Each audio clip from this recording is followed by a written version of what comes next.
মাছের প্রজনন বাড়াতে সমুদ্রে মাছ ধরায় ৬৫ দিন নিষেধাজ্ঞা শুরু হয়েছে। নিষেধাজ্ঞার আগে কাঙ্ক্ষিত মাছ না মেলায় হতাশ জেলেরা। তাদের দাবি নিষেধাজ্ঞার সময়ে কিস্তি মওকুফের। তবে মৎস্য বিভাগ বলছে নিষেধাজ্ঞা সফল হলে বাড়বে মাছের উৎপাদন, এতে ক্ষতি পুষিয়ে নিতে পারবেন জেলেরা। সমুদ্র সীমায় মাছের বংশবৃদ্ধির পাশাপাশি উৎপাদন, মৎস্য সম্পদ সংরক্ষণ ও টেকসই মৎস্য আহরণের জন্য ২০ মে মধ্যরাত থেকে ২৩ জুলাই পর্যন্ত মোট ৬৫ দিনের নিষেধাজ্ঞা দিয়েছে সরকার।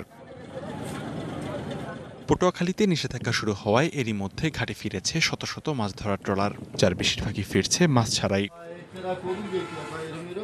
জেলেরা বলছেন চলতি বছর তাপপ্রবাহের কারণে মাছ কম ধরা পড়ছে। এমন পরিস্থিতিতে নিষেধাজ্ঞা তাদের জীবনে নিয়ে আসবে বাড়তি চাপ। তাই নিষেধাজ্ঞার সময় ঋণের কিস্তি মওকুফ করার দাবি তাদের। বড় মাছ বড় মাছ পাইলে দাম বেশি কম, মাছও কম আটকাবে।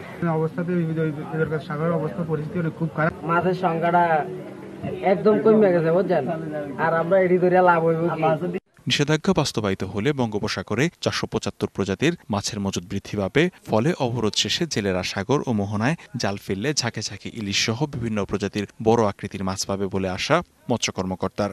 আমরা বিশ্বাস করি যে ৬৫ দিন বাস্তবায়ন করার ফলে সমুদ্রের ৪৭৫ প্রজাতির যে মাছ আছে, ইলিশ ব্যতিরিক অন্যান্য মাছ, সেই মাছ সুষ্ঠুভাবে প্রজনন করবে, আকার আয়তনে বাড়বে এবং তাদের স্টক বা মজুদ বৃদ্ধি পাবে। নিষেধাজ্ঞার সময় জেলায় ৪৭,৩৭১ জন নিবন্ধিত জেলে সরকারি সহায়তা পাবে। DBC news desk.